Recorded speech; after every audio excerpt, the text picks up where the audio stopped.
Here for this 60-second session of Knowledge Series organized by SGR Knowledge Foundation. I would like to first introduce SGR Knowledge Foundation as SGR Knowledge Foundation ये एक Section 8 company है. इसके तहत हम society में corporate social responsibility से related काफ़ी activities Nagpur में करते हैं. साथ ही साथ नॉलेज सीरीज़ जो है वो 2018 जनवरी 2018 में पहला सेशन हम लोगों ने यहाँ पे किया था जो मराठी था संजय उपाध्याय सर का. उसके बाद से आज का ये जो सेशन है वो 62nd सेशन है. SGR नॉलेज फाउंडेशन ने जो पहल नागपुर में की है वो है ऑरेंज सिटी लिटरेचर फेस्टिवल की, जो हर साल नवंबर में होता है. पहला ऑरेंज सिटी लिटरेचर फेस्टिवल 2019 में हुआ और अभी हम उसके चौथे वर्ष में हैं जो नवंबर 2022 में होने वाला है. तो अभी ये जो नॉलेज सीरीज़ के सेशंस हैं वो एक तरह से ऑरेंज सिटी लिटरेचर फेस्टिवल का ही भाग है. और अगला जो ऑरेंज सिटी लिटरेचर फेस्टिवल है उसमें इन सेशंस के स्पीकर्स भी आई होप शिरकत करेंगे. एंड इन सारे सेशंस और लिटरेचर फेस्टिवल्स और कल्चरल प्रोग्राम, इन सब में जो शुरुआत से साथ में रहा है वो है चिटनविस सेंटर. और हमारे जो सेशंस हैं वो चिटनविस सेंटर के साथ में एसोसिएशन में हुए हैं. और we feel proud that Chitnavis centre जैसा एक सेंटर नागपुर में है जहाँ पे हम मल्टीपल सेशंस प्लान कर सकते हैं और स्पीकर्स के साथ ऑडियंस भी कंफर्टेबली बैठ के सेशन एंजॉय कर सकती है बिना अपना पसीना पहुँचे. So thank you so much to the trustees of Chitnavis Center for considering such kind of sessions for Nagpur and supporting this kind of activity. I would like to thank Mr. Sunil Raisoni जिन्होंने इस तरह के किसी idea को support करने के बारे में सोचा, क्योंकि पहले के ज़माने में जो व्याख्यान मालाएं हुआ करती थी उस लेवल पे नॉलेज सीरीज़ जो है ये कंसेप्ट शुरू हुआ, जिसमें जो बेसिक कंसेप्ट है कि लोगों तक बिना किसी तरह के चार्जेस लगाए ये सेशंस और एमिनेंट पर्सनालिटीज़ डायरेक्टली पहुंचा सकें. So thank you so much to mister Sunil Raisoni also. आज का जो हमारा सेशन है वो सेशन थोड़ा अलग है अब तक के सेशन से. हमने अभी तक बहुत सारे सेशन अटेंड किए हैं. 62 सेशन में 62 स्पीकर्स आ चुके हैं. लिटरेचर फेस्टिवल में अराउंड 275 स्पीकर इन 3 एडिशंस में आ चुके हैं. आज का जो सेशन है वो थोड़ा डिफरेंट है क्योंकि दो ऐसी व्यक्तियां इस स्टेज पे रहने वाली है जो उनके फील्ड में एक्सेल कर चुकी है. I just go on a different point. You must have heard the concept. Almost everybody did flight traveling. So it is said that straighten your seat, fasten your seat belts, keep the tray table upside and enjoy your flight. As you hear this announcement inside an airplane, how do you respond when it turns out the captain or commander is a woman? ऐसा कहा जाता है कि women is not a good driver. मतलब when I drive a car, I most of the time face this problem कि मैं signal पे हूँ और एक दो बार कमेंट सुने, अरे वो लड़की ड्राइव कर रही है ज़रा दूर से चलाना. सो घर भी वो चला रही है, कार भी वो चला रही है, बच्चों को भी वो चला रही है, तो वो ट्रक और प्लेन क्यों नहीं चला सकती?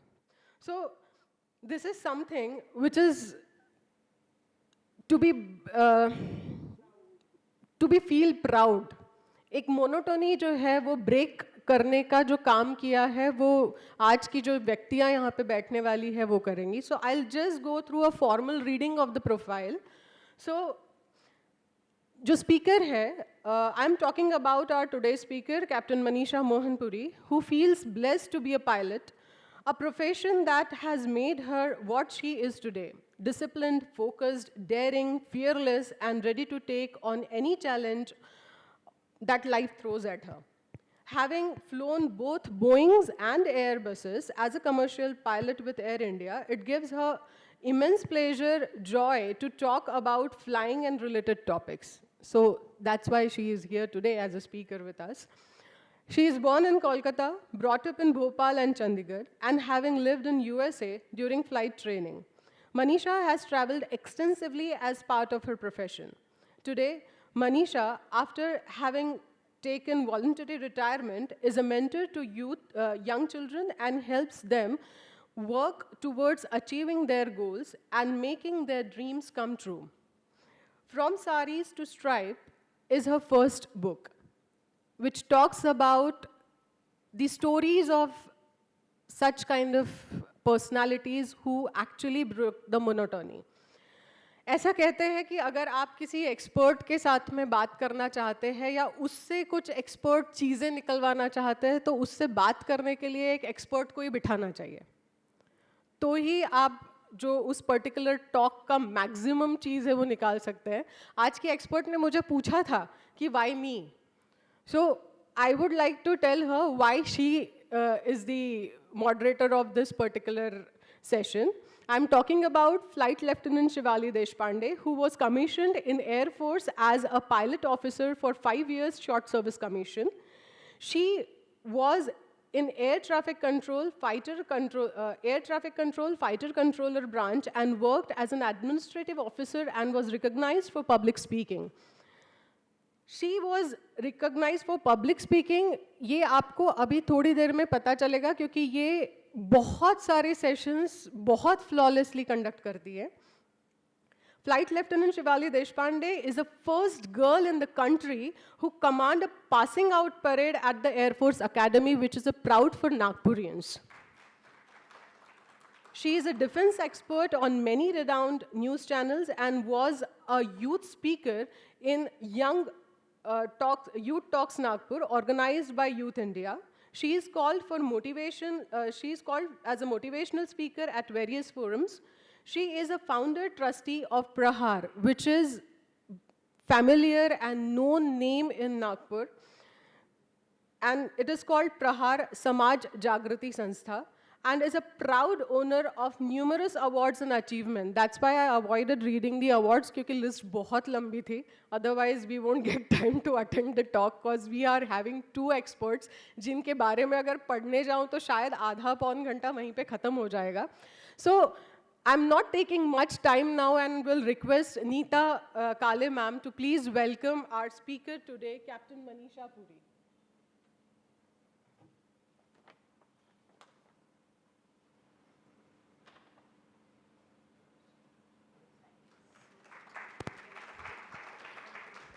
I request PRO Amit Gandhare to please welcome Flight Lieutenant Shivali Deshpande.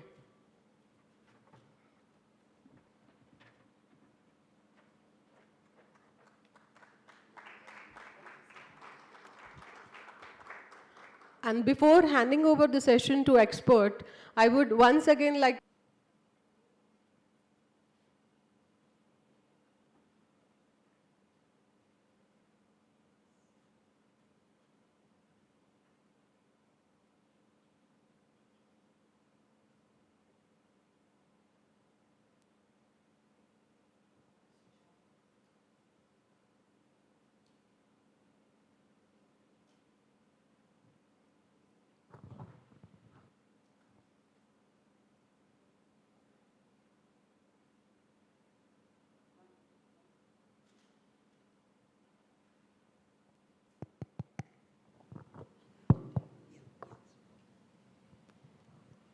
Jai Hind.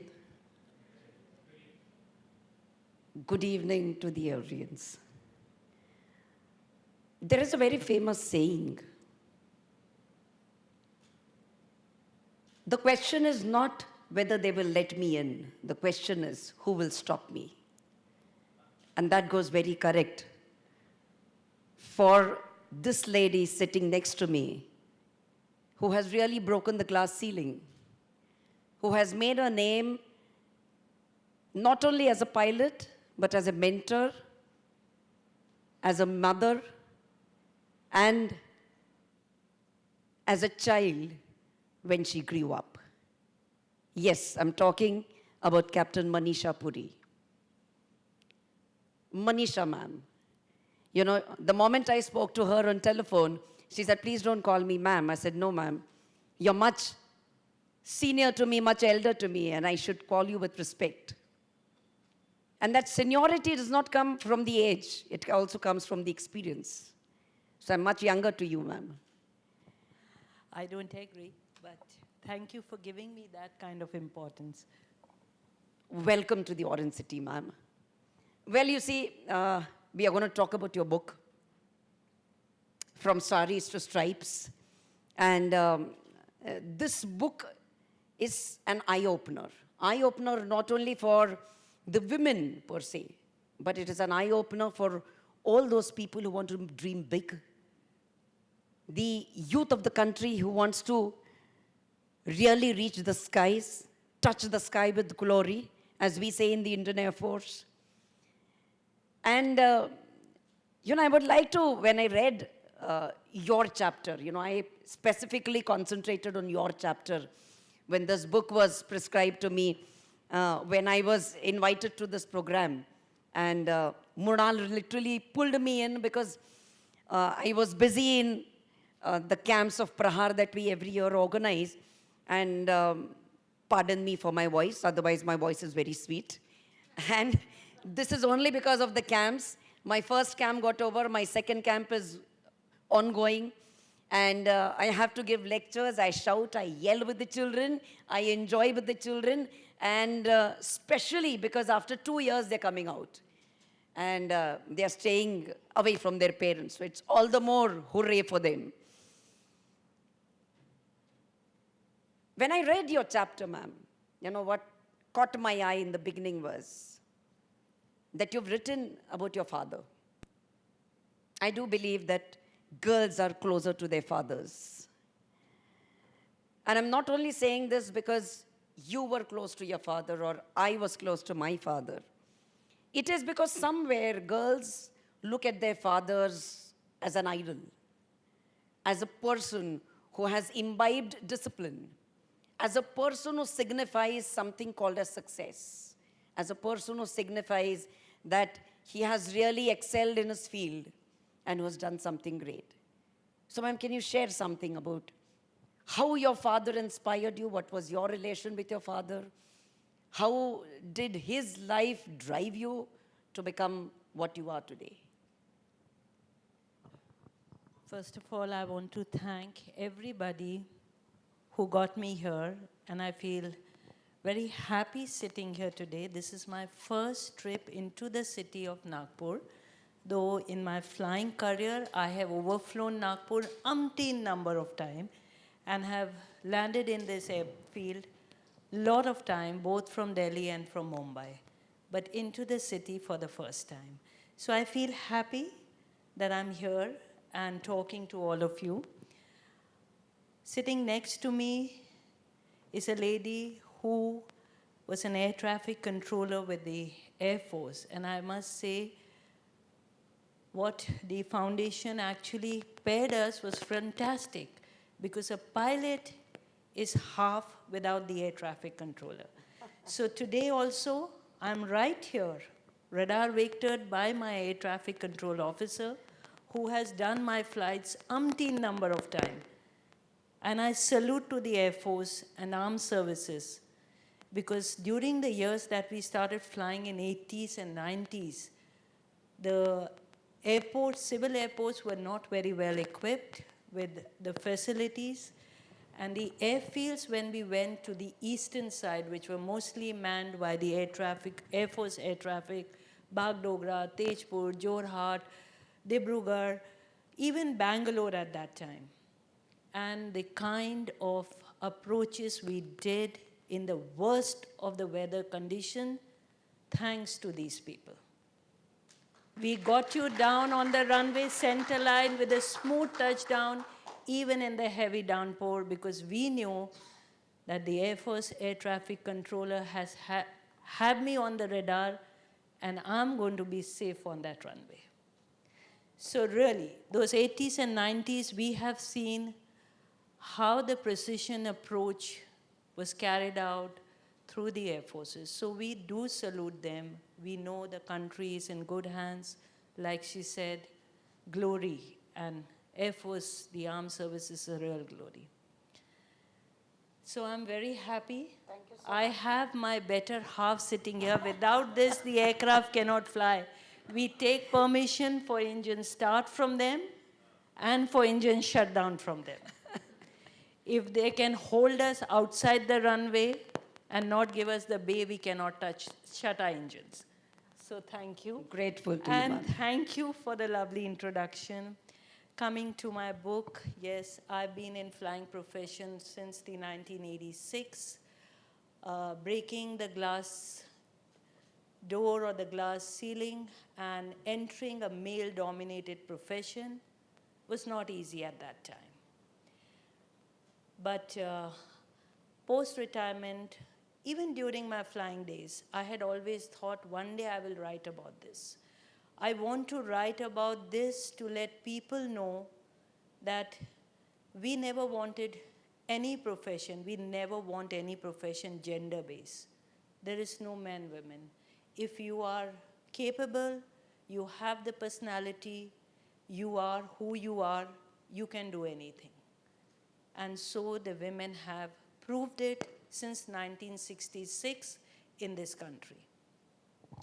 And when we heard Dr. Mrinalini talk about women driving on the street, yes, we had questions from the passengers seeing us in the cockpit. And if you read my book, you will realize in 1990, a passenger got himself offloaded after seeing the women as the commander. He said, I refuse to go in this flight. What is the airline doing? Are they mad? And the captain said, he doesn't even know what year of hardship I've gone through to be sitting here on this seat. He doesn't know the kind of training I've gone through to be sitting on this seat. But she took the delay on her and she said, let him be comfortable. He wants to get offloaded. So till 90s, people were not comfortable. And we are flying since 66. That was my reason. And now we come to your lovely question, because this is the first time somebody asked me in all the sessions I've been to about my relationship with my father and the learning from him. I lost my father, he was quite young, I was still studying, so he didn't even know what profession I will take later in life and who I would be. But he was an educator, he was Director of Education for Madhya Pradesh, and like Flight Lieutenant Shivali said, that generation, we all looked up to our fathers. And they were the guiding force. They were our backbones. They taught us, even seeing what they did used to be so good, how hard my father worked, day in and day out. He was a government officer, so you know how government officers work. There's no time, you're called for a meeting, there's a minister this filing, lot of files, paperwork was there. And we used to see it as we were growing up. And yet I always found him smiling under all circumstances. I've never seen a frown on my father till he was there. And I used to wonder that so many times he's so fair. There were no mobiles, but the phones used to ring at home also, even after. Yet he would calmly talk. There was something called patience which we saw. There was something called calmness which we saw. And I think I took those qualities because my profession needs that. I need to be calm under the worst situation. I may have all my engines gone, but I have to be calm because I know my work is to bring that aircraft down in the ground. And that is when I need all her help. Because the air traffic control, when we are in emergency, if you have a good air traffic controller, he will tell you all the closest field around you. You will not have to mess around finding this or that. The weather, everything will be given to you within a minute. And she knows we work within minutes. If I do not give her a call for 2 minutes, I'm declared as lost. There are all sirens running from their side. So this is a profession which is actually a very, very stressful, yet you need to be calm all the time. And I think that is one quality I took from my father. Because I would see him in the worst conditions, always smiling and being calm. And he was a disciplined man, because I think when you're working in a educational department, you need to yourself be disciplined to be able to give education ahead. And I think these were the things I learned from him, and it helped me when I grew up to become a pilot.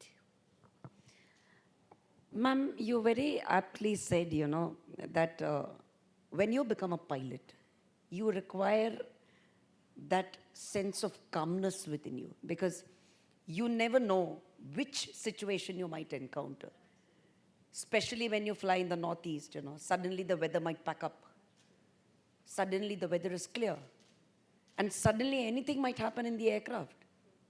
So I read about an incident where, you were into this kind of situation where you were approaching to land, and there was a pilot with you, and there was a truck which was full of cotton. And then the story went on. In fact, when I was reading that story, I had goosebumps, because I could imagine what the situation in those times could have been. But apart from that, ma'am, you've written this book in a very, very simple language, beautifully literatured, simple English, and it's very easy for everybody to understand. Yet, it's got the deepest of the emotions. And so my next question to you would be, ma'am, what was your inspiration to write this book? You see, because especially when we in the forces, when we retire, or rather when we take voluntary retirement from the forces, literature is the last option we would ever choose. We always love to work in the society, love to give out what we have learnt in the forces to the people, tell their experiences to the people, that kind of a thing. But then you ventured into writing something. Yes, inspiration, like I said, there were people outside civil society. Whenever I went out anywhere, and if they got to know I was a pilot, they would come and start talking. Oh, really? You are a pilot? You fly airplanes? I said, yes, that's what pilots supposed to do. I fly airplanes. Oh, really? And then when I would tell them, oh, I've been flying for more than 25 years, they said, are you serious? Women are flying for so long? I said, yes, the first women in our country started flying in 1966, Indian Airlines. I'm sure none of you sitting here know, or even if you know, it's only 1% of this country that knew Captain Durba Banerjee joined Indian Airlines in 1966. How much she struggled, how much she fought, but she did not give up till she joined Indian Airlines. The book talks about it. So I wanted to write, and I wanted to write in simplest of English, because I wanted all generation to read it. I wanted this book to reach every school. I wanted children in every class to be able to understand. You see, everybody loves to see the sky and aeroplanes. Even when we today see those, the sound of the airplane goes, all of us look up and wow, we all wish we could be flying that. So it's a kind of a profession that does give people something to know about. They want to, and especially children. I have so many children I mentor, because when they know you're a pilot, how can we fly? What can we do? So I wanted to put it very simple English. In fact, there were few words I researched to find a simpler word for that. And being a technical book, in the sense, flying is not something where people would understand if I write in the language that aviation is. So I had to decode many of this to make it simple stories to be enjoyed. Beautiful. And I Beautiful. wanted all ages. I mean, you and me could relate to many things, but civil society would not relate to many of our aviation words. So that is why the book is kept simple. And I'm happy I found a publisher who agreed to keep it the way I wanted. Simple, to be read by everybody. So the inspiration came to let people know about women in this field. And the other inspiration was I wanted to let people know gender, we never made it a gender profession. We were capable, we flew, we had license, we knew we can perform. And since 1966 till today, women have handled all emergencies.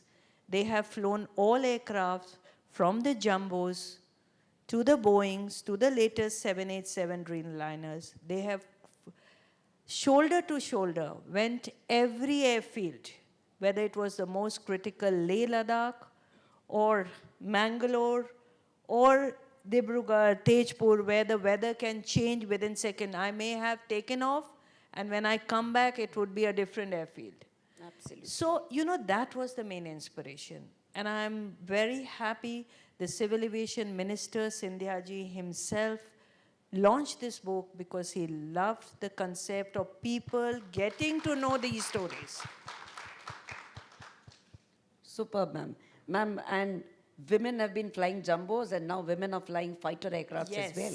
Yes. So that is a very, That very is, proud moment. And I want to add in here, even today, we are number 1 in the world, maximum number of women flying commercial airlines. We are 15 to 18%, wherever world over it's only 7 to 10%. So people didn't know, and this is why my book has come up. I want them to know, we have been there. It doesn't matter, you don't have to be on the advertisement every day. You need to perform and work. And that's what we did. And I don't know about the roads. I'm sure the roads are also safe with women drivers. The air is safe with women flyers. That is for sure, I would tell you. Wonderfully put by you, ma'am. आपके इस जवाब से एक बहुत अच्छा मुझे हिंदी का एक शेर याद आया, मैम. जैसे बच्चों को हम कहते हैं ना, and this is specially for the parents, बच्चों के इन नन्हे हाथों को चांद सितारे छूने दो, 4 किताबें पढ़ लिख कर, वरना वो भी हम जैसे बन जाएंगे. So, when we say that children should touch the skies, reach to the glory, do we really mean it? क्या हम वाकई में ये सोचते हैं कि हमारे बच्चे ने कुछ अलग करना चाहिए, या हम यही सोचते हैं कि हमारे बच्चे ने वही प्रोफेशन में जाना चाहिए जो एक स्टीरियोटाइप्ड प्रोफेशन है आज की दुनिया में, आइदर इंजीनियर और डॉक्टर और बिजनेस और government service, nothing more than that. I mean, even in the arm forces, as ma'am very rightly said, आपने जेंडर के बारे में बहुत सुंदर कहा था. मुझे आज याद है मैम, अकेडमी में मेरा हमारा पहला दिन, हम लड़कियां थे और हम लड़के थे, हमको फॉलन किया गया, और हमारे जो चीफ इंस्ट्रक्टर थे वो हमारे सामने आए और उन्होंने हमसे पूछा कि क्या आप लड़कियों को थोड़ा सा लीनियंट ट्रेनिंग चाहिए, जो हम लड़कों को देते हैं उससे थोड़ा सा लीनियंट ट्रेनिंग चाहिए. तो अब हमको पूछा गया, वो भी लड़कों के सामने, तो वो एकदम हमारे स्वाभिमान को चोट पहुंचाने वाली बात थी. तुरंत हम सब लड़कियों की मुंह से निकला कि नहीं, हमको वही ट्रेनिंग चाहिए जो लड़कों को दिया जाता है. And then he was very happy about it, and he said कि आज से आप भूल जाओ कि आप लड़कियां हो, आज से लड़कियों का और लड़कों का एक ही आपका डेफिनेशन है, और वो है परिचय है, और वो परिचय है कि आप भारतीय एयरफोर्स के आप सैनिक हो. This is the only profession. So gender equality, ये जब हम बोलते हैं तब हमने अंदर से उसे फील भी करना चाहिए. और गर्व होता है ये बताते हुए मुझे मैम कि एटलीस्ट इंडियन एयरफोर्स में, and I am very sure Indian arm forces में भी, हम लेडी ऑफिसर्स ने कभी कोई स्पेशल प्रिविलेज नहीं मांगा है क्योंकि हम लेडीज हैं. And हमने in our profession, in the airlines, Indian Airlines was the only airlines at that time that opened the doors. We had only Indian Airlines and Air India. Air India was not ready. Even there, we never asked for any special, whatever, that we will not do this training or that, whether it was midnight 12-year simulator or 1 a.m. or 3 a.m., we did it. We've handled all the emergencies. There's nothing that we were given less training or that, oh, she's a girl, so don't give her single. No way. So it was at par. And this profession, you cannot. Once in the air, it's solely managed. This is the only profession where the teamwork is only on ground, but in actual aircraft, if there is an emergency, one pilot handles the airplane solely on himself. Like Absolutely. police and fire and all, there's a team which can assist him, but you handle it alone and bring it on ground safe. Absolutely, ma'am, absolutely. आपने mention किया था air force ATC के बारे में, the radar vectored precision landing aircrafts. So can you tell a very special incident of yours when you were flying and when you came across the Air Force ATC and you were like, hush, okay, now I'm in safe hands? Yes, I must tell this incident. And when I learnt about her to be today with me here, and I thought I would share this. We have flown to many Air Force airfields, mostly all the East India are Air Force manned. When we cross towards Punjab and we used to go to Leh, Jammu, we were very close proximity with Pakistan border. And we have brilliant Air Force ATC manned 24/7 there, Northern Control and Alpha Control. So in bad weather, landing in at Amritsar, even a slight wrong turn can get you into Pakistan. And once you are into Pakistan, you had it. They don't spare anybody. And we would have Alpha and Northern get you out immediately, even if they would see a wing getting turned to that degree. They would guide you off the weather, but they will guide you within your Indian country. Similarly, during Bagdogra, that belt is so narrow between Bangladesh here and Bhutan here, and they would really guide you in. But here I will share an incident of Bangalore. Bangalore new airport is very recent. Years we have landed in the Air Force airport, which is the old airport, which you all may be knowing. Civil aircrafts used to come in. And this was a very tough flight that day. I left home at about 4 in the afternoon for a, 6:30 flight. Once I reached the aircraft, there were multiple snacks which were overlooked, and I refused to take the aircraft from base Delhi, and I said everything has to be rectified. I'm doing a night flight. I have a full load of passengers. I'm going into southern India, was totally covered monsoon, and I said so it took them a lot of time until 9 p.m. we were getting the aircraft cleared. 9:30 we took off. So by the time we were coming in with bad weather over Nagpur, everywhere, once we were heading towards Bangalore, Bangalore was dancing with lightning. There was lightning all around the airfield. And I said, oh Lord, here now at midnight, after all that, diverting to Chennai, flight duty time limitation, and there the poor passengers are going to cry all night. So I was hoping I have a great precision radar by the Air Force and have my aircraft down on ground. And sure enough, even though if you've never been into the cockpit window, your windows are too small, you never see the dancing lights of the lightning. They are really like disco lights. And they come close to your window and, but don't worry, they don't touch the aircraft. The aircrafts are very safe. No lightning ever touch it. So seeing the entire airfield, my co-pilot was also wondering, ma'am, are we going into Bangalore or should I ask for diversion? I said, no, wait. Let's connect to Bangalore ATC and we'll know where we are heading.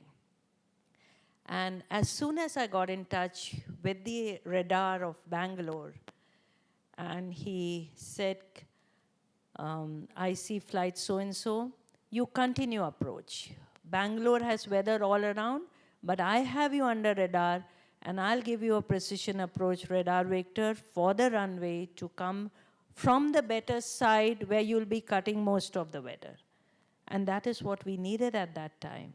When you've handled through the route weather, you've had emergencies on ground, and beautifully the aircraft was coming in, and Air Force are used to multiple aircrafts coming in and going, because the fighter planes don't come in with the distance like the civil plane comes. They come in with the distance together.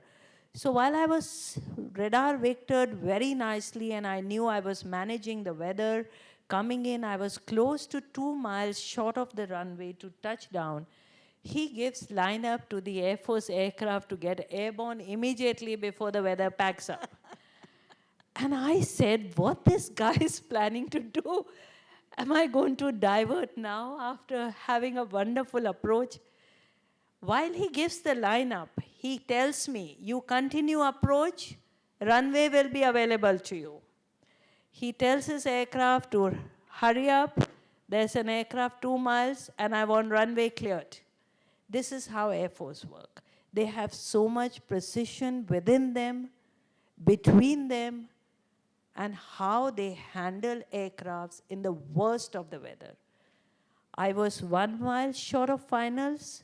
The aircraft's wheel were going up, and I got landing clearance, and I touched down beautifully. And I think the smoothest touchdown, I'm sure passengers loved my landing that day. This is how relaxed we get. A good landing is when you're so relaxed, even in the worst of the weather. And so, all the service Air Force has given the civil airports. Today, there are very few, because most of the civil airports have gone off in big cities. Pune used to be one, another major one. Correct. So we must say the armed services and Air Force have a standard much above any of us, whichever field we work in. And thanks to the discipline, they are grilled in from the day they join. True, ma'am. And this profession, flying, is one profession you are drilled in the same discipline, otherwise you can never perform there. And that is why we go hand in hand. Yes, ma'am. Very correct, ma'am. Very true. Ma'am, I'm very sure that in your entire flying career, you might have undergone through many stressful situations. I remember reading a story about a broken window. That passenger was, yes, ma'am. And that was the time कि जब आपने mention किया था कि I learned calmness from my father, which was very necessary to become a successful pilot. So, ma'am, can you throw light on this part? How do you handle stressful situations during flying when you encounter certain emergencies suddenly on board? And especially when it is pertaining to any special passenger who complains about something on the aircraft.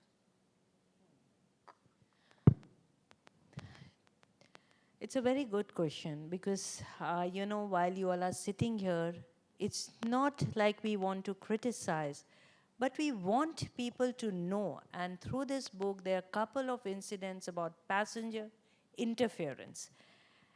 Because, it's like if you're sitting next to a person driving, and if the person is not driving the way you would like to drive, you always correcting.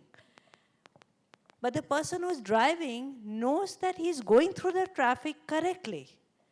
And I don't need so much interference, and I can perform better than what you are saying. And it's the same thing. We must leave each profession to the professional. We have no right to interfere unless we know what that profession is. There are many incidents in these books where most of my colleagues have mentioned. This is one of the major things in, I wouldn't say only in our country, people abroad also do. So Indians are blamed for nothing. But yes, Indians never follow instructions. How many of you sitting here ever heard the cabin announcement completely? I'm sure not even once. But today I must tell you, please do it. It's for your safety. I was involved in a Boeing accident where the aircraft had to make emergency landing immediately after takeoff. We had major aircraft damage where we could not even turn back to the runway. So the only barren land we could see, we had to make a landing there. And when the aircraft is not coming on the runway, then there are obstructions of electric wires, trees, etc., etc. So your aircraft is damaged, broken into pieces. Since it was after takeoff, I knew we have 8 tons of fuel and the aircraft will go up in fire. During that time, we didn't know, but post that accident inquiry, we learned that some of the passengers could not be saved because they were not able to unfasten their seat belts. Because unfastening seat belt require metal clip to go up, and only then. If you try to pull it, it will not, because it's for your safety again. In a reject takeoff, the seat belts cannot open, otherwise you'll break your back. So following instructions is one thing, but if you've not heard the instruction, how do you follow? So it is very important to follow those instructions 5 minutes. Post that aircraft, it has become mandatory for cabin crew to make the announcement how to unfasten the seat belts by showing it. And that is why you see it today. Having said that, I will come to your question. Yes, this calmness comes because we are trained for that. And it becomes part of our personality. The second thing, how the calmness comes, is because everything in our profession happens within a minute. My accident was over in a minute and a half. In that minute, you have no time to even think anything but to perform. You have checklists to do. You have to follow your standard operating procedure to be able to bring the aircraft down. So you automatically develop that kind of nature. During the course of nearly 30 years in this profession, my daughters also fool around with me and say, Mom, you're too disciplined. You're too calm. I said, what to do? I was in a profession which I loved, and it helped me become a good person because I'm happy I'm calm. Even in the worst situation at home, that same Bangalore incident, after I landed at 12 midnight, I saw 6 missed calls from my home. And I wondered what my husband desperately needed me for that evening of that day. But minute I switched on my phone, I got a call. Because my daughter, who I had packed up to go to play, had a fall and had broken an arm. And he didn't know what and how he could make her actually not cry and calm down. So I said to him, don't worry, now let her sleep, you take her first thing in the morning. So this is how your nature becomes. You have to handle emergencies in everywhere. Like she said, whether we are driving on the road or we are managing our children or the family, we do it. Juggling becomes part of our nature. Which woman doesn't do it? My mother did it. I'm sure all women sitting here do it. And so these nature, make us what we are, I think it helps us to be calmer. In my profession, I've seen as a commander and even as a co-pilot, many a time my male colleague would not be as calm as I would be under the same circumstances. So it's a quality, I think we get it, or it just comes within us. Correct, ma'am. Very true. I wanted to specifically ask you about stressful situations in the aircraft and that broken window incident. That incident, I'll say, professionals should handle the profession they are doing. And we have many a time passengers sitting and they have only half information or they just pretend they know. So this incident, what she's talking about, is a flight from Delhi to Mumbai. And those days, there used to be a lot of traffic, lot of congestion, lot of delays. There would be, 50 minutes of delays on ground and in the air. So fuel used to be very tight because we used to be taxi holding before departure, and we knew when we would land Mumbai, it'll be traffic time. We'll be holding around Mumbai for good 40 minutes before our turn for landing. So we used to be very calculative on every little bit of fuel. Also, wastage was not acceptable. And here you get airborne, and you're not even at a safe altitude where you put this seatbelt sign off. Cabin crew keeps giving me a call inside the cockpit through the interphone which we talk, and she kept telling me there's a passenger who is, disturbing us by calling us continuously. So I told her, I said, you stay put, seatbelt signs is on, we are in weather, don't disturb me and don't attend the passenger. There's nothing emergency. And so it continued till we came out of weather, and I put off the seat belt, and she, again called me, and she wanted to come inside the cockpit to tell me about this passenger. And, sitting in the seat where he was, there is this window which you all have. There are these shutters that, so the window pane has this frame which was loose, and whenever he would touch it, it would move. But that doesn't mean the window is broken, because it's a cosmetic frame around it which only allows the shutter to go up and down. So he kept telling the cabin crew, tell your captain to land back because the window is broken. And I told the cabin crew, I said, just tell him if there is any vacancy, tell him to shift. She said, ma'am, flight is full, there is no seat. I said, okay, if any passenger is willing to exchange, move him from that window seat, make him sit on the aisle or somewhere. But he was not satisfied. He wanted to meet the captain, why captain is not landing the airplane. So when we were at a comfortable cruising altitude, he sent his visiting card. And the visiting card wrote that he was a professor in a very eminent university. And I thought, oh, he's a very, professor, educated person. So I said, okay, bring him in the cockpit. I will tell him, ki, sir, everything is fine, the aircraft pressurization, we are monitoring, we have no warning. And as long as cockpit has no warning, anything in cabin is cosmetic. Nothing will go wrong. But when he came inside, it seemed he was not happy to see a woman sitting in a commander's seat. He got even more agitated. He said, you don't know what you are doing. The aircraft should be landing. I said, sir, we are overflying Jaipur. Now I'll take you and land in Mumbai. He said, no, I will do this and I will do that. So I thought the guy is not ready to understand that there is no emergency. Everything is safe in the aircraft.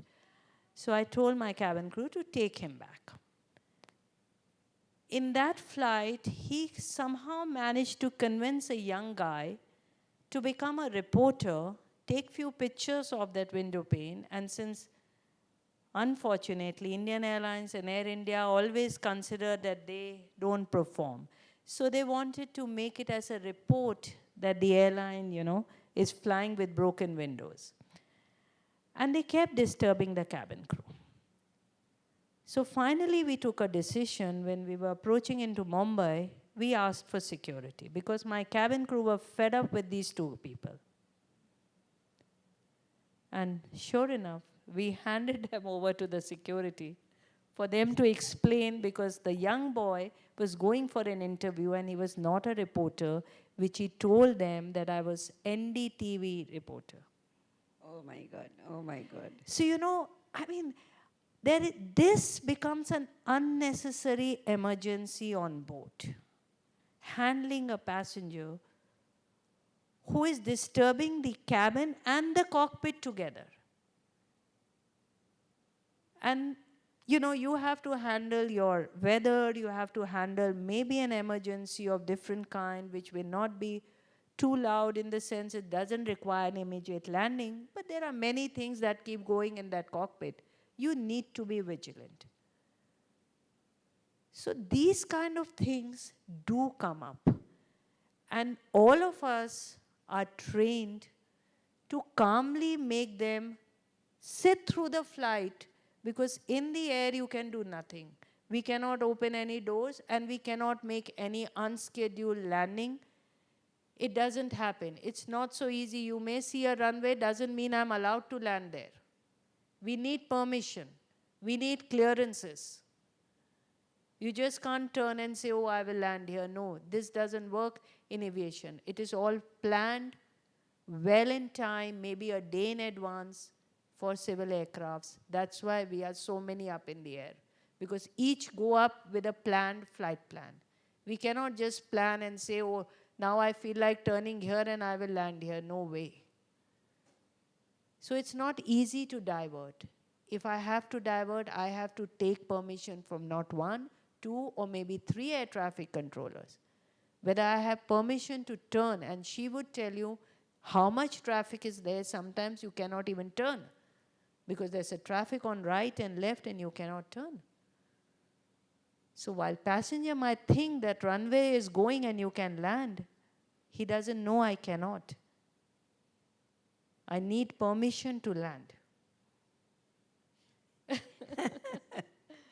Ma'am, incidents like this do give you a lot of experience. Oh, yes.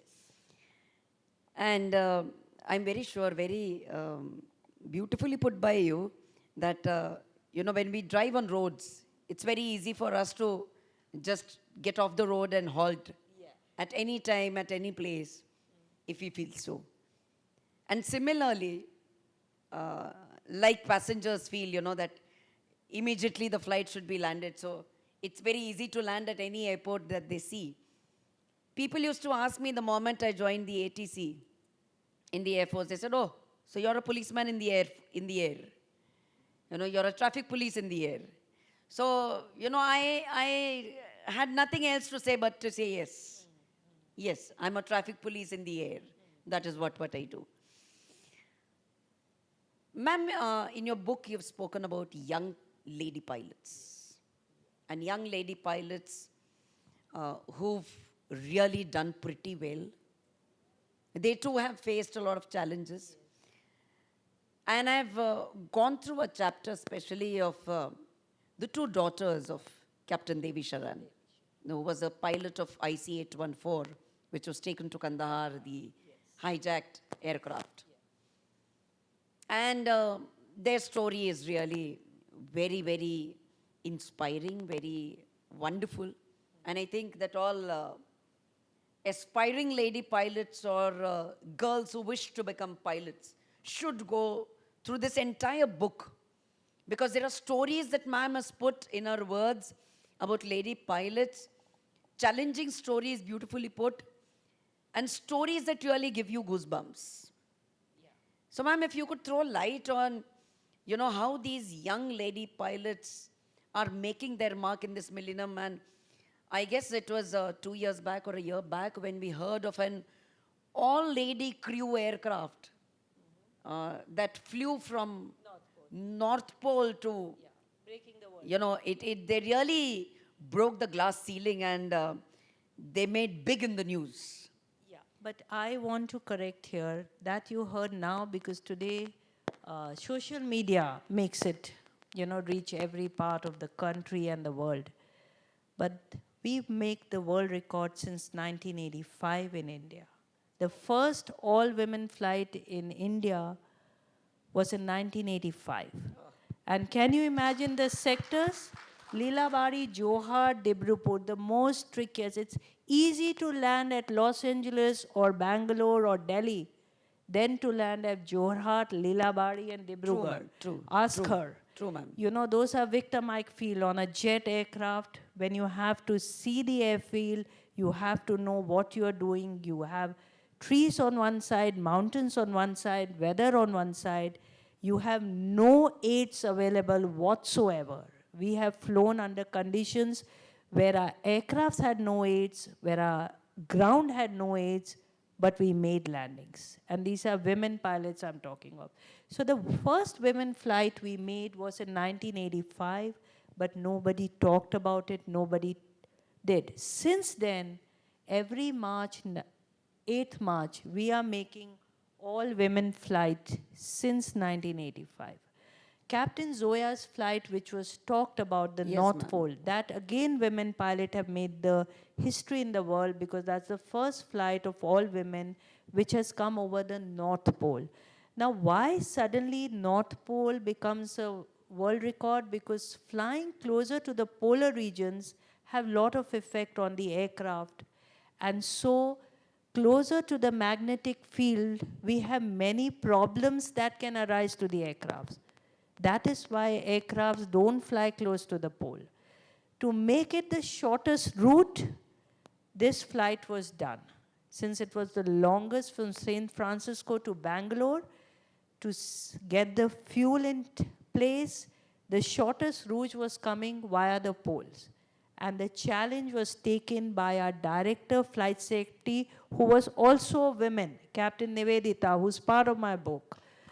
Captain Nivedita was the youngest girl in the world in 1989 when she was 26 years old when she got command on a Boeing.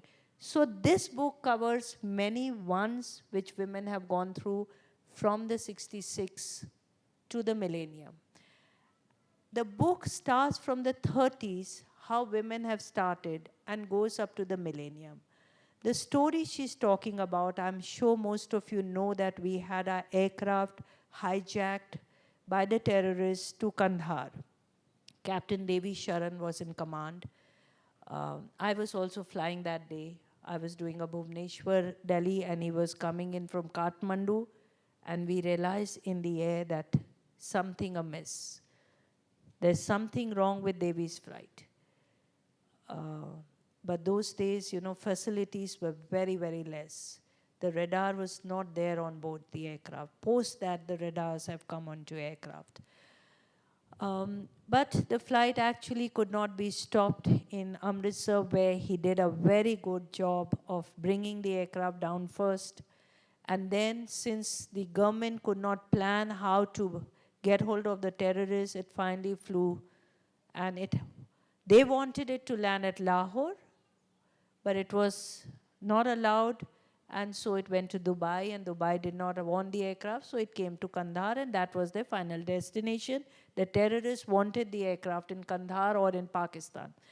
Anyhow, the story about these two girls, Diksha and Ashna, Captain Diksha and Captain Ashna, was 7 and 11 years old when Captain Devi Sharan's flight got diverted to Kandahar. When I met them and asked them to be part of my book, the idea was to have the Millennium Girls come in, and girls who were 7 and 11 years, when their father's flight went to Kandahar and they did not know whether he will ever come back or not. Nobody knew. Diksha was 11 and Ashna was 7. And Ashna told me, ma'am, at that time, I did not even know what hijack meant. But I saw everybody coming and crying near my mom. And I was wondering, why would they cry? And my mother was not crying. So the two girls did not break down. Along with their mother, they were sure that Captain Devi Sharan would bring back the passengers, bring back the flight to India, which did come back after an ordeal of 20 days. So as they were completing school, they announced to their parents that they wanted to become pilot. And Diksha says, when my father came back that night of 31st, and I went to receive him to the airport, the way I saw him lifted by the passengers like a hero, with his cap on his head, I had decided this is what I want to be when I grow up. And when she was in class 12, she told her parents that I want to be a pilot. And I really feel parents play a big role. Devi Sharan had himself gone through this experience. And his wife, along with that, because she did not know whether her husband would be back home soon or not. But they encouraged both their daughters, and they are the first two sisters flying as commanders today, one in Air India and one in Indigo. So these kind of stories I've written, and that's why they have to be simple, because I want children to know, I want everybody to know that gender was never there. It's us who wanted to be what we were, and we did what we did. And so all of you, at any age, no gender, we can do. I mean, we hear of people at 70 and 80s doing so much. Because of social media today, we know. So we should have ourselves focused, knowing what we want, and just go for it. This is what I want to give through this book. And through, of course, the stories of pilots. Ma'am, I'm very sure that in your entire flying career, you might have encountered situations which have taught you, given you a lot of experiences, which have been memories for life. And certain beautiful memories, certain memories which might be etched in your minds with a lot of emotions. Ma'am, can you share some of those beautiful memories of your flying experience with us? Yeah. A flyer is always a flyer. Even today, even if I don't fly, my eyes are tuned to see an aircraft go. You might be seeing stars, I see few aircrafts there. Those are the eyes I feel blessed as a pilot. Memories are not only of emergencies.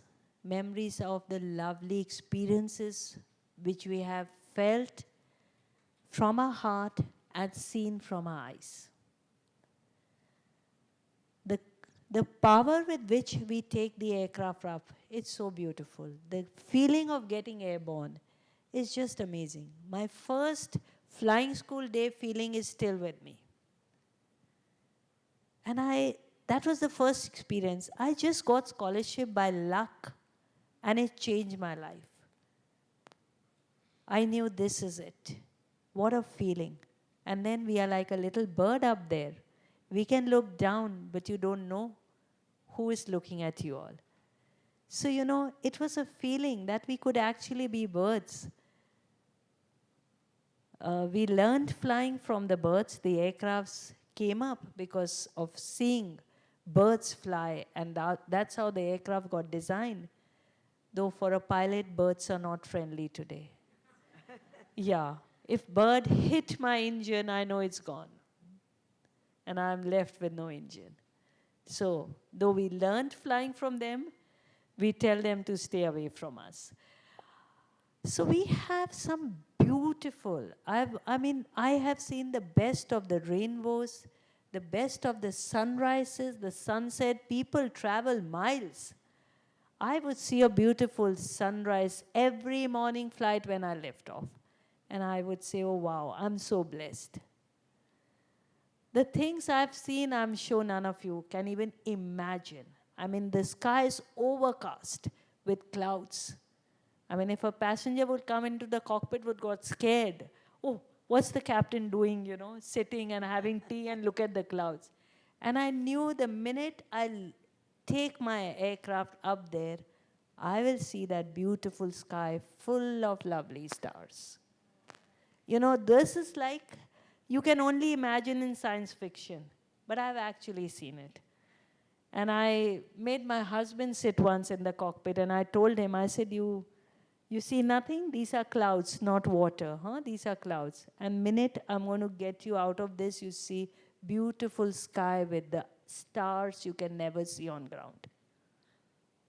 And he actually told me, this is like science fiction.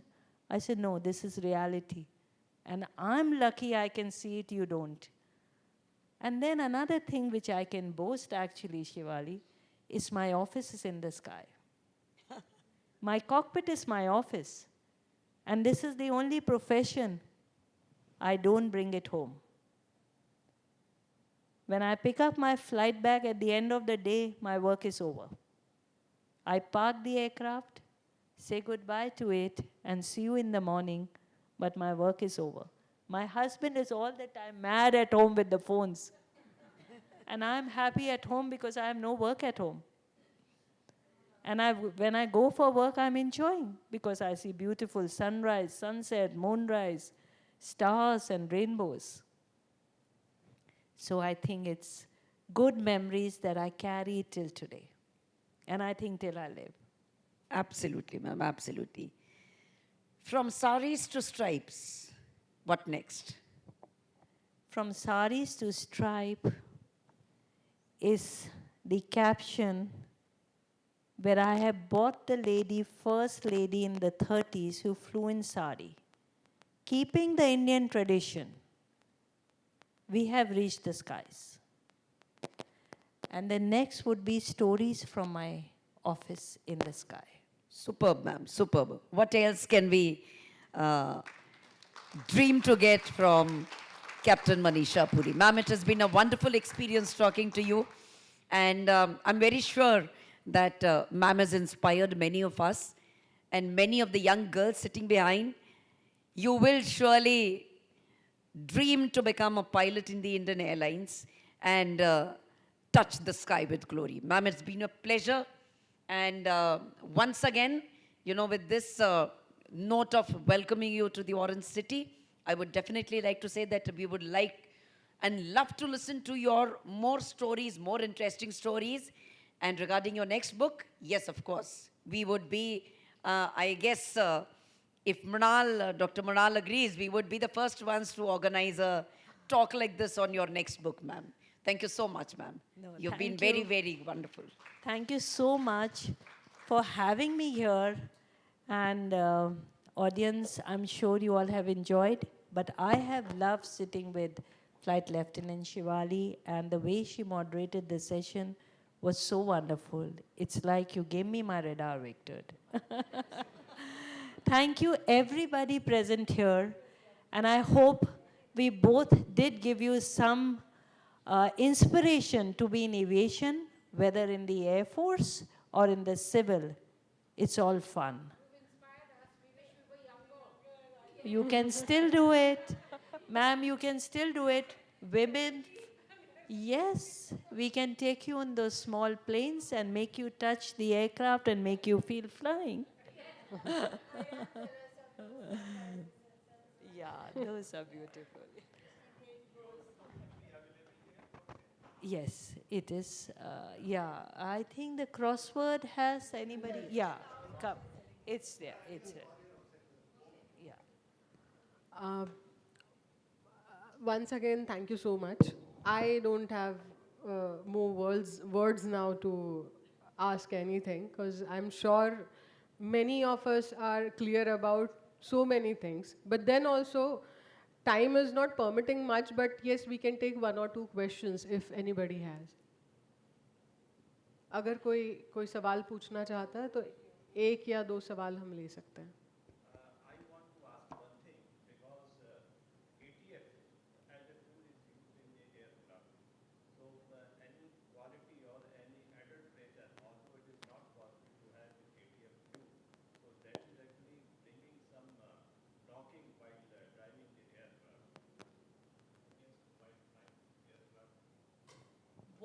What is your question, sir? The aviation turbine fuel, yeah. Actually, jet aircraft which we flew, it is a kind of a jet kerosene. But you know, your question relating to this fuel is the pollution or?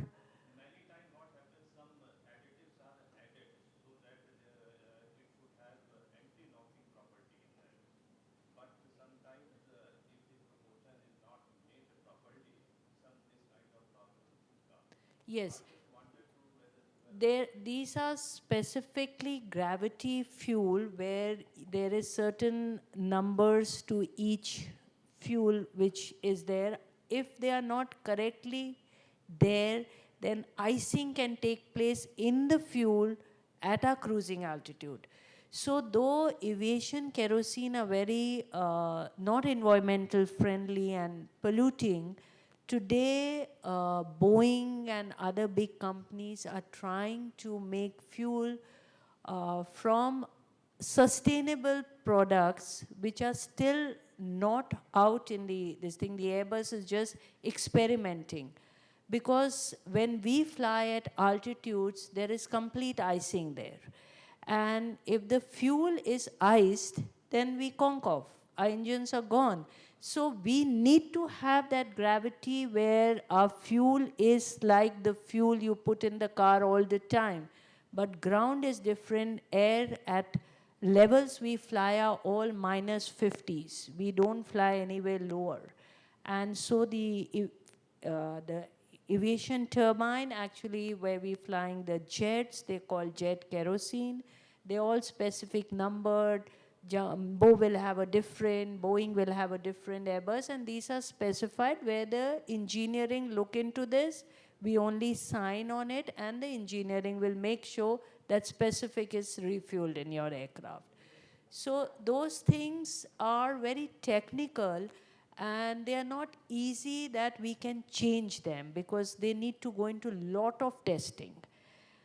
There is definitely, the world is requiring to change this to reduce the pollution in the atmosphere.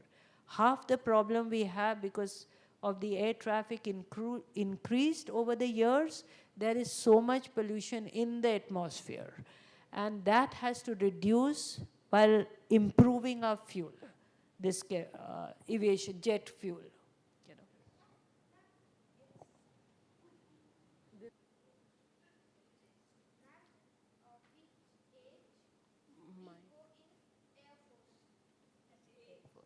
Which age you can go in Air Force. Okay, now Air Force, she will tell, but what I know that NDA, National Defense Academy, you can go after your schooling, after 12th, and Indian Military Academy. Now, when you join the National Defense Academy, how you perform, you are given, whether the Air Force, Army, and Navy. Only the fighter pilots are the top notch in the National Defense Academy. Indian Military Academy, IMA, you can go after graduation. Even there, you can join Air Force, Army, Navy, depends on your performance. Correct? Bacha, you can join the National Defense Academy, Khadakvasla, after your 12th standard. It depends on your choice and which force do you wish to join. But then, whether you're given that choice will depend on the score that you get in your NDA entrance exam, which is conducted by the UPSC. All right? Then you have to appear through an interview which is called as the Service Selection Board interview, which is an SSB interview conducted for over about 5 days. And then if you're recommended in that, then the merit list, the medicals is taken. And then based on the marks scored at the NDA entrance exam and the SSB, a merit list will be made, and then your choice of service will be given. If you have fared in for the Air Force, you will be in. If you've done it for the Navy, you'll be in. If you've done it for the Army, you'll be in. If you wish to join the Indian Air Force after graduation, then also you have an opportunity. You have to undergo through AFCAT, Air Force Common Aptitude Test, which is again after graduation. Again, the process is the same process. But then, for the medical standards, you should not have specs, and the rest of the medical standards should be perfect. Welcome, Bacha.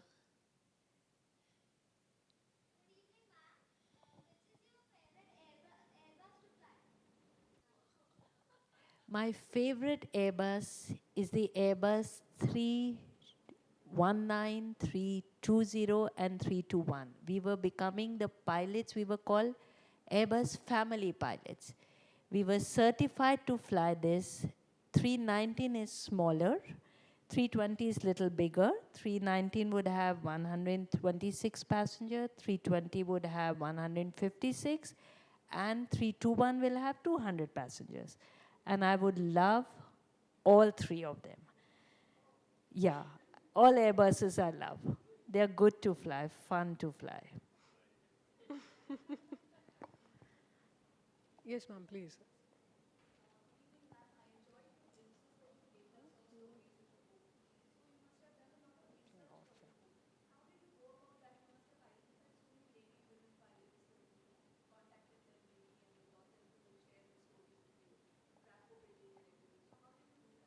Yeah, it took me nearly 4 years to actually put this book in what print you see today in So yes, most of the girls in this book are my colleagues. We have all flown together during the flying school days and in the airlines together.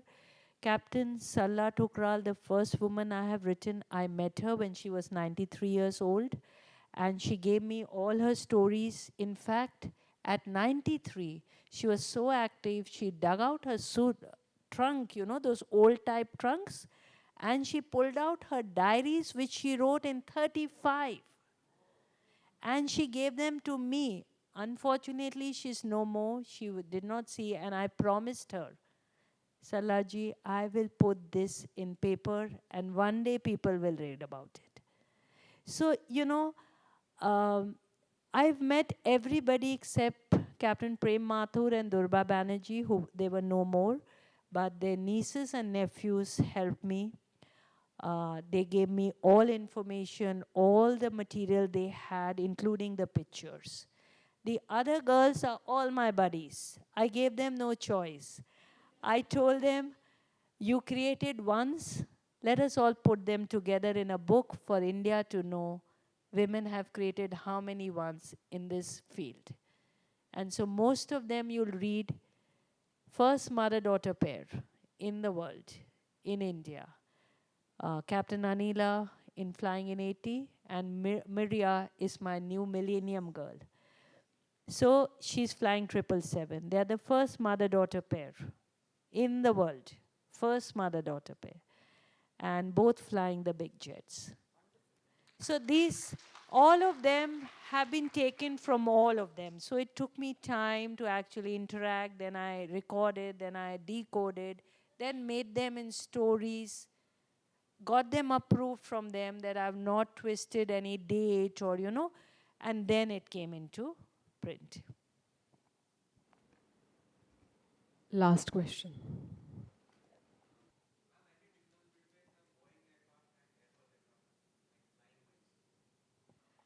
Flying wise, I wouldn't say. All flying technique remains the same, but there are many differences. There's a different way to land an Airbus and a Boeing. Not major change, but because of the wheel and the drag, so there's a different check we need to give on an Airbus and on a Boeing. The main difference, I would say, the Airbus which we started flying, Airbus 320, which came in 89, thanks to late Mr. Rajiv Gandhi, our Prime Minister. We were the first in the world to get fly-by-wire technique, the first computerized aircraft in the world. Fly-by-wire technique is different from the Boeing conventional stick, where you could feel the aircraft. Here, my input would go to the computer and then computer would go. So half the time when we started flying, we said, oh no, we are actually doing only simulator, because you could not. But till we got the knack of actually understanding that machine with fly-by-wire technique, like, you know, the computers actually give the input. What you give the input is to the computers.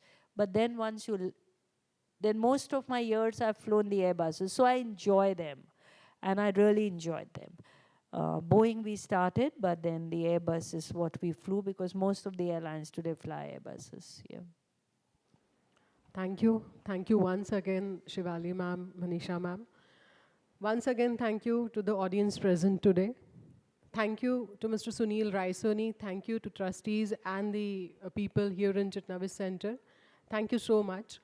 Would like to request, in case if anybody interested can give a video testimonial here so that we can use it for the promotion, and we'll upload it on our websites also. It will help us to get more people in knowledge series sessions and to end up in a bigger literature festival in the coming November. So would request if anybody interested to give a video testimonial. Thank you so much.